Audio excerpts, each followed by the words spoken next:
స్వర వీలాగ్స్. ఈరోజు స్వర మీకు ఏం చూపిస్తుందో తెలుసా? ఇది డైరీ ఫామ్. దీంట్లో ఒక 750 కౌస్ ఉన్నాయి.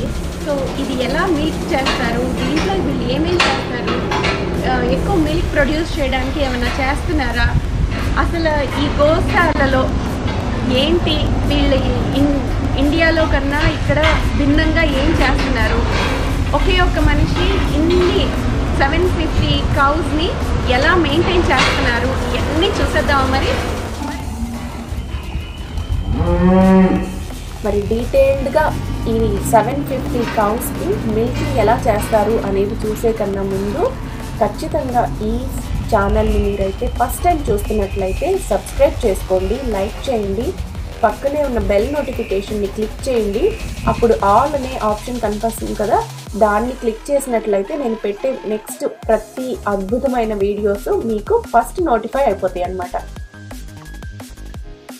అమెరికాలో ఉన్న 50 స్టేట్స్లోనూ ఈ డైరీ ఫార్మ్స్ అనేది కామన్గా ఉంటాయండి. అందుట్లో ఈ కాలిఫోర్నియా స్టేట్లో వచ్చేసి మిల్క్ ప్రొడక్షన్ వచ్చేసి టాప్ ర్యాంక్లో ఉంది. సో ఎక్కువ ప్రొడ్యూస్ చేసిన స్టేట్ ఇదే, అలానే ఎక్కువ కన్జ్యూమ్ చేసిన స్టేట్ కూడా ఇదే. మనం ఇప్పుడు ఇక్కడ చూస్తున్నది చాలా చిన్న డైరీ, ఓన్లీ 750 మిల్కింగ్ కౌస్ మాత్రమే ఉన్నాయి. ఇప్పుడు మీరు ఏమైతే చూస్తున్నారో అది వచ్చేసి మెన్యూర్ అంతా ఆ పశువుల దగ్గర నుంచి క్లీన్ చేసి వచ్చిన మెన్యూర్. ఇది ఒక ట్యాంక్లో పెట్టేసి దీన్ని అంతా కూడా రీయూజ్ చేస్తున్నారు. వీళ్ళంతా ఈ సమ్మర్లో వీటికి కావాల్సిన మేత అంతా స్టోర్ చేసుకుని పెట్టుకునే విధానం చాలా పగడ్బందీగా ప్రీ ప్లాన్డ్గా ఉన్నాయండి. మీరు ఇక్కడ చూస్తున్నది ఏంటి అంటే బెడ్డింగ్ మిక్స్ని ప్రిపేర్ చేస్తున్నారు. అది ఏంటంటే ఆ మెన్యూర్ ఏదైతే ఉందో అది వేస్ట్ పోనీయకుండా దాంట్లోనే వీళ్ళు ఆల్మండ్ షెల్స్ ఉంటుంది కదా, ఆ పొట్టుని దీంట్లో మిక్స్ చేస్తున్నారు. ఇది పశువులకి బెడ్ లాగా వేస్తారంటే వాటికి మెత్తగాను ఉంటుంది, హెల్దీగా కూడా ఉంటుంది అనేసి.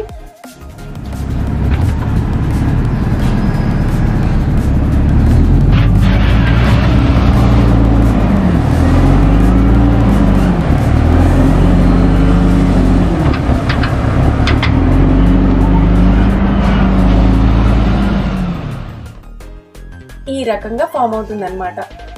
అయితే ఈ మిల్క్ డైరీస్లో కూడా 2 వెరైటీస్ ఉంటాయి. వేరే కొన్ని కౌస్ని ఈ రకంగా పెట్టి పెంచుతారు, డైరీలో కట్టేసి ఈ రకంగా అంటే క్లోజ్డ్ ఎన్వైర్న్మెంట్లో పెంచుతారు.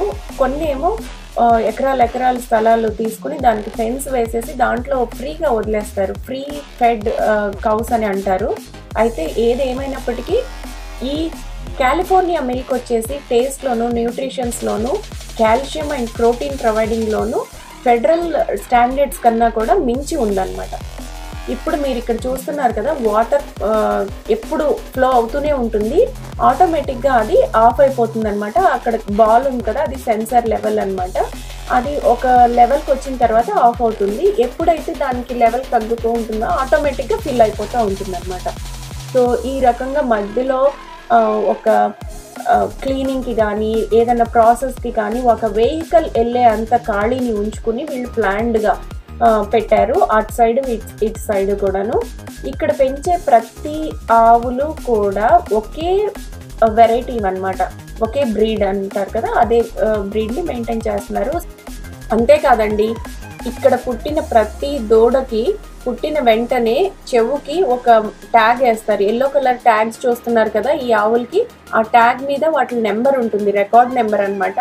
ఆ నెంబర్ మనం కంప్యూటర్లో క్లిక్ చేస్తే వాటి హెల్త్ రికార్డు, వాటి హిస్టరీ మొత్తం అంతా వస్తుంది అనమాట. వాటి ఏజ్, వాటి బర్త్ సర్టిఫికేట్తో సహా మెయింటైన్ చేస్తూ ఉంటారు. ప్రతి ఆవుకి కూడా న్యూట్రిషనిస్ట్ ఉంటారు. అది ప్రెగ్నెంట్గా ఉన్నప్పుడు ఏం న్యూట్రిషన్స్ ఇవ్వాలి ఇవన్నీ కూడా దాంట్లో క్లియర్గా మెన్షన్ చేస్తారు. అదే ప్రకారంగా డైట్ కూడా ఇస్తారు. వీటికి ఇక్కడ చూస్తున్నారు కదా మీరు, అబౌట్ 12 feet హైట్ ఉన్న ఈ కార్న్ ఫామ్ని, 25 acres ఆఫ్ కార్న్ ఫామ్ని కేవలం వీటి కోసమే పెంచుతున్నారనమాట. ఇది మనుషులు తినడానికి పనికిరాదు, ఎందుకంటే చాలా పురుగు పట్టి ఉంది, వాటికి ఏం మెయింటైన్ చేయరు, కేవలం పశువుల కోసం పెంచే వెరైటీనేనట ఇది. సో వీటినన్నిటిని చాప్ చేసేసి రాసులుగా పోసేసి అది ఇయర్ మొత్తానికి వచ్చేటట్టు వీళ్ళు ప్రిజర్వ్ చేసి పెడుతూ ఉంటారు. ఈ కౌస్కి ఎక్కువగా డ్రాస్ కన్నా కూడా ఇవే ఎక్కువ వేస్తూ ఉంటారు. ఇదిగో నేను చెప్పాను కదా రాసులుగా పెడతారని, ఇదే అన్నమాట. సో ఈ మేతనంతా ఇట్లా సైడ్గా ఈ పాత్వేలోనే వేస్తూ ఉన్నారు. దీన్నంతా మాన్యువల్ వర్క్ అయితే ఏమీ లేదు, ఎక్కువగా మెషినరీ వర్కే ఉంటుంది.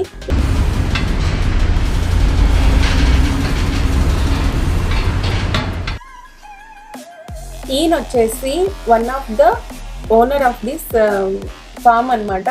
అంటే ఇది ఫ్యామిలీ ఓన్డ్ ఫామ్. సో వీళ్ళ అంకుల్ తిను ఎక్కువగా దీంట్లో కృషి చేస్తూ ఉంటారు. ఈయన్ని నేను చాలా బ్రతిమలాడాను జున్నుపాలు కోసం. తనైతే చెప్పాడు చాలా లయబిలిటీ అండి, నేను మాత్రం అది మాత్రం అడగకండి అని. ఎందుకంటే ఇది అగెన్స్ట్ ద ఫెడరల్ లా అనమాట. కాలిఫోర్నియాలో రా మిల్క్ జున్నుపాలు వచ్చేసి డైరెక్ట్గా అమ్మకూడదు. సో వాళ్ళు జున్నుపాలు అనేది ఒక ప్రాసెసింగ్ కంపెనీకి పంపిస్తారు, రా మిల్క్ అనేది ఎవ్రీడే మార్నింగ్ 7 o'clockకి ఒక కంపెనీకి పంపిస్తారు.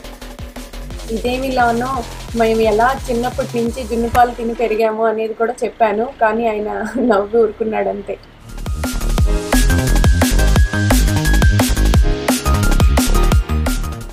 మొత్తం అమెరికా నుంచి బయటకి ఎక్స్పోర్ట్ అయ్యే డైరీ ప్రోడక్ట్స్లో 35% ఆఫ్ ద డైరీ ప్రోడక్ట్స్ వచ్చేసి కాలిఫోర్నియా నుంచేనంటండి. అందులో ఆశ్చర్యం ఏముంది లేండి, అందుకేగా కాలిఫోర్నియాలో dairy farms are the first profitable farms అండి.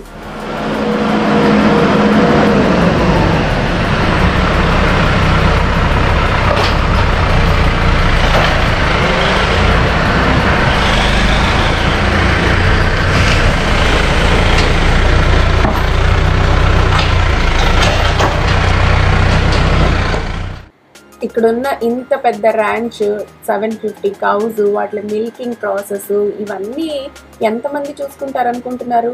కేవలం 10 మంది అట. ఎందుకంటే అంతా మెషినరీ అని ఇంతకుముందు చెప్పుకున్నాం కదా. సో అందుకోసం వీళ్ళకి ఏం పెద్ద తేడా అనిపించట్లేదు.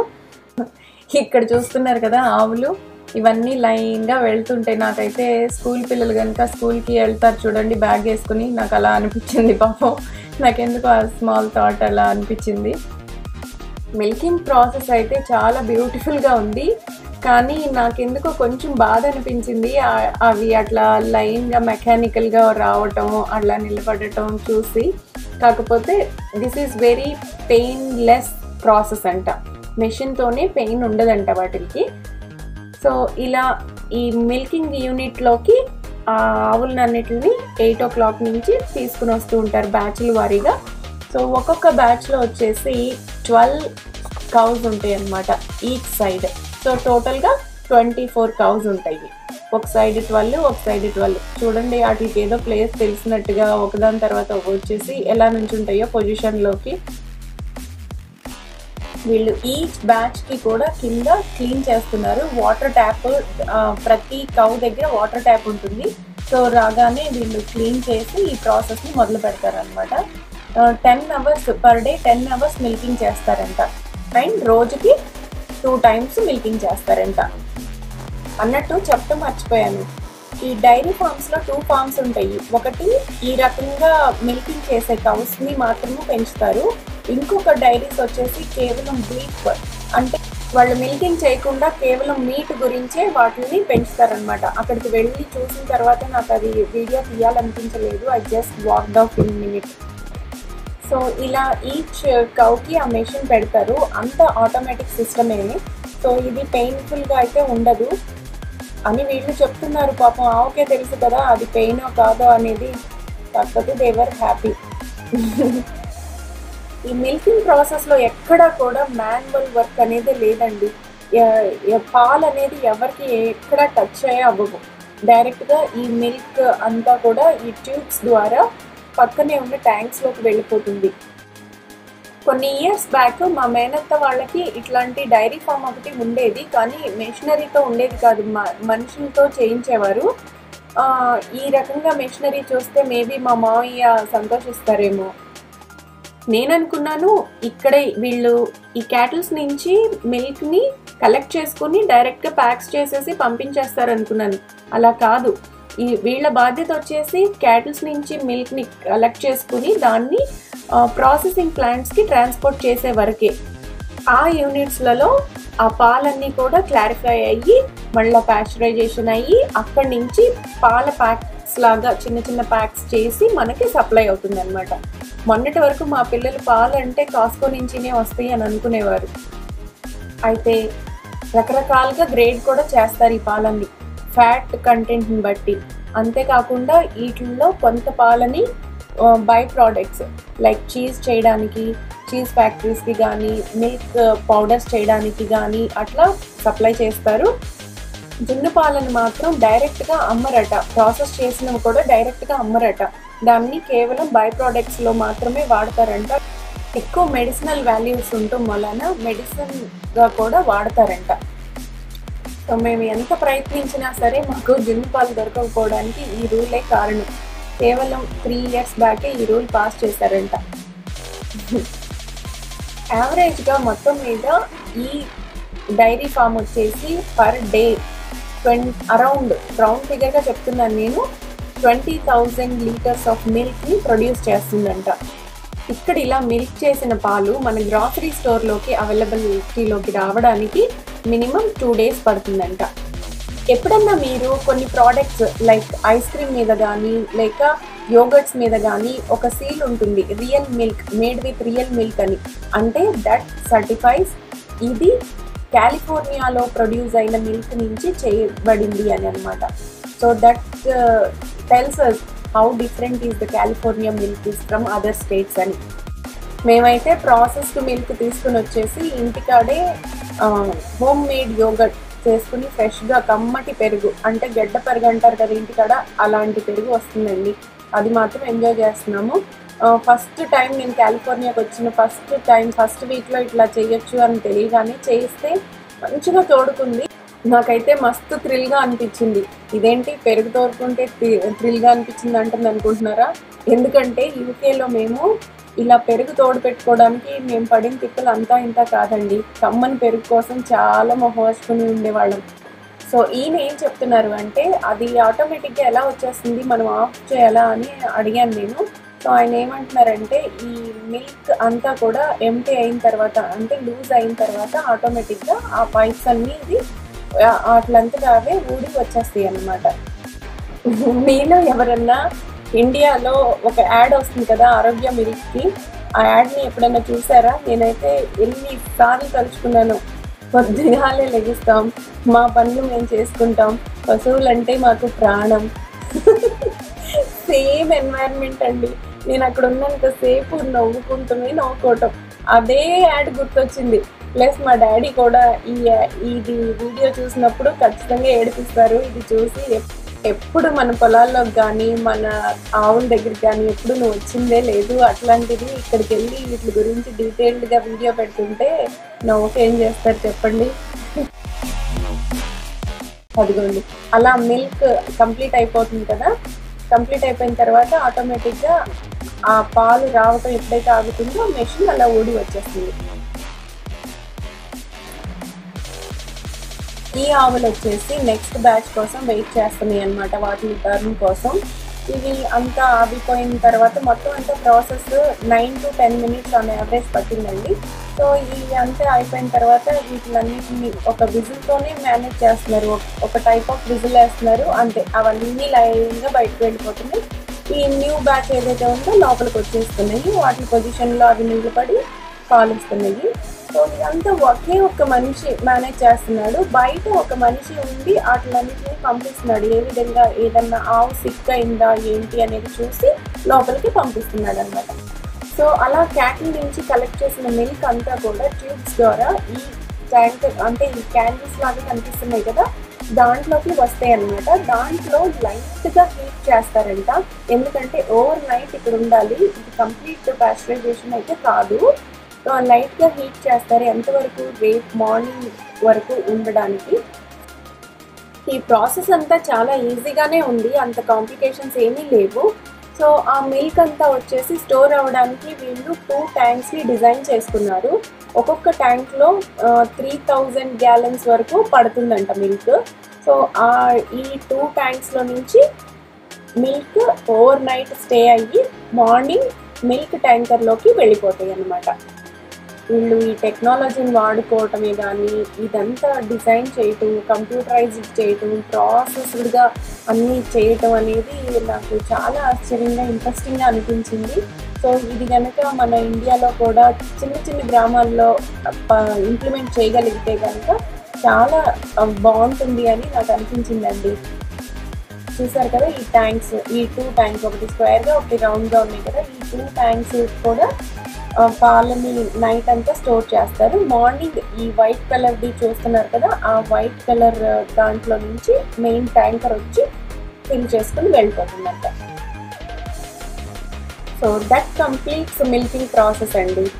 మరి మీకైతే నచ్చిందా, బోర్ కొట్టిందా, ఎలా ఉంది అనేది కమెంట్ సెక్షన్లో నాకు తెలియజేయండి, సరేనా?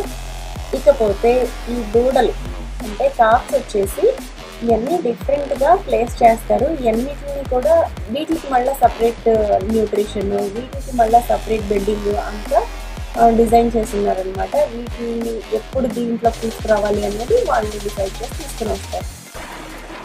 ఇవన్నీ వచ్చేసి త్వరలోనే కాఫ్ ఇవ్వబోయే కౌస్ అనమాట, అంటే ప్రెగ్నెంట్ కౌస్. ఈ అన్నిటిని సపరేట్గా ఒక సపరేట్ బ్లాక్లో పెట్టారు. అంతేకాకుండా ఈ అన్నిటికి టెంపరేచర్ ఎక్కువగా ఉన్నప్పుడు షవర్ లాగా కొంచెం మిస్ట్ లాగా ఉండేటట్టు అక్కడక్కడ వాటర్ ట్యాప్స్ కూడా పెట్టారనమాట.